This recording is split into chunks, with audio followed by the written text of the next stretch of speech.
Pernah nggak sih kalian lagi asyik-asyiknya nonton film, tiba-tiba gambarnya muter-muter?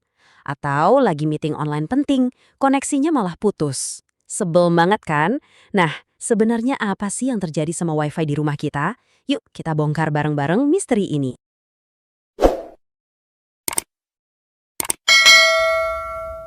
Ini nih pertanyaan sejuta umat. Padahal kita langganan paket yang sama, routernya nggak diapa-apain, laptopnya juga sama. Tapi kok bisa ya? Kemarin kencang banget buat download, hari ini buat buka Instagram aja lemotnya minta ampun. Aneh kan? Dan, coba deh jujur, kalau internet lemot, siapa yang pertama kali kita salahin? Pasti providernya kan? Kita langsung mikir, wah providernya lagi gangguan nih, itu udah kayak refleks otomatis. Tapi, tunggu dulu. Gimana kalau ternyata biang kroknya itu bukan provider internet? Gimana kalau ternyata sumber masalahnya itu ada di dalam rumah kita sendiri? Nah, ini dia bagian yang menarik. Ada banyak banget faktor tersembunyi yang sering kita nggak sadari. Oke, biar gampang ngerti, kita pakai analogi sederhana aja. Bayangin, internet dari provider itu kayak sumber air yang gede banget. Terus, router wifi di rumah kita itu adalah kerannya. Dan HP, laptop, atau smart TV kita itu gelas buat nampung airnya. Nah, sekarang bayangin, sumber airnya super deras, tapi keran di rumah kita itu kecil, karatan, dan mampet. Air yang keluar ke gelas ya tetap aja netesnya pelan kan?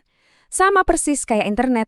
Kita boleh aja langganan paket super ngebut, tapi kalau routernya jelek, ya kecepatan yang sampai ke HP kita nggak bakal maksimal.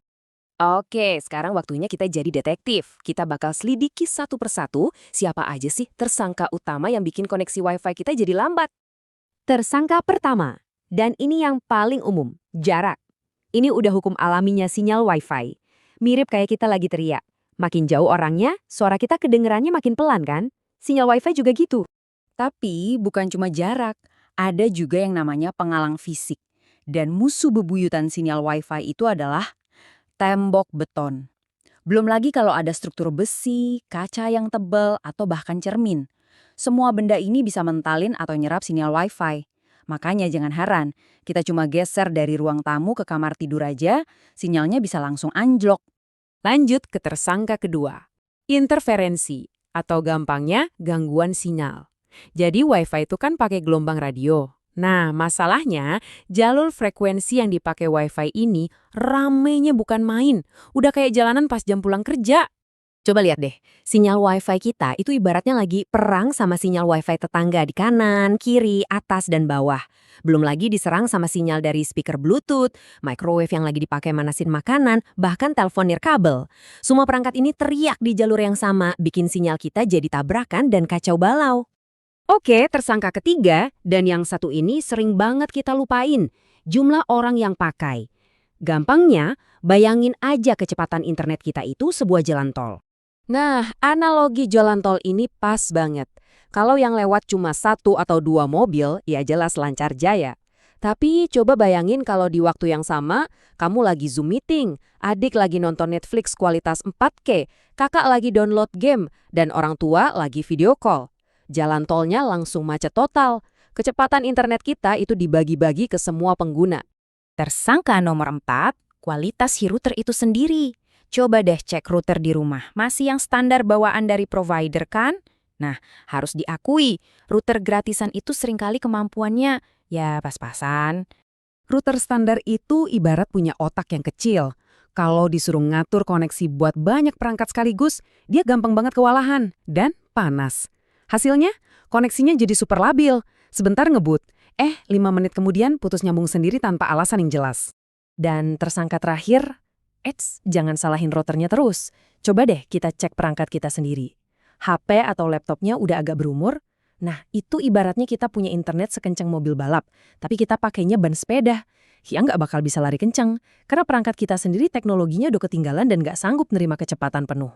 Jadi, setelah kita usut semua tersangkanya, kesimpulan utamanya adalah masalah wifi lemot itu jarang banget disebabkan oleh satu hal saja. Wifi yang nggak stabil itu adalah hasil dari sebuah badai sempurna.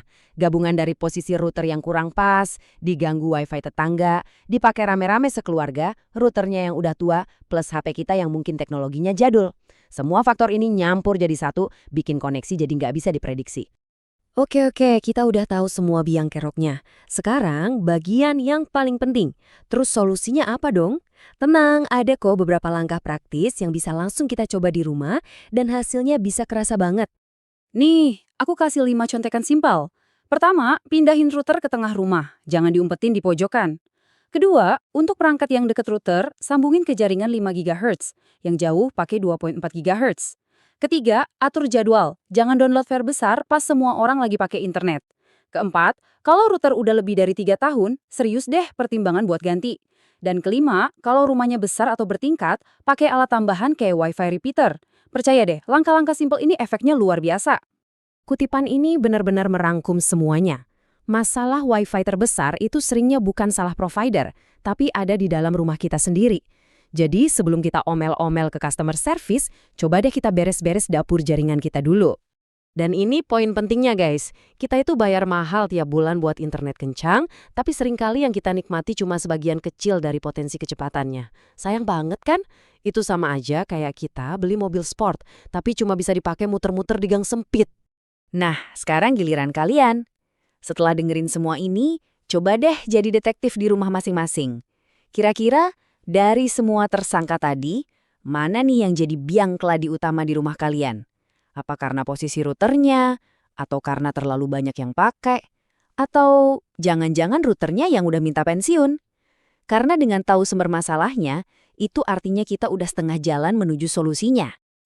أعوذ بالله من الشيطان الرجيم بسم الله الرحمن الرحيم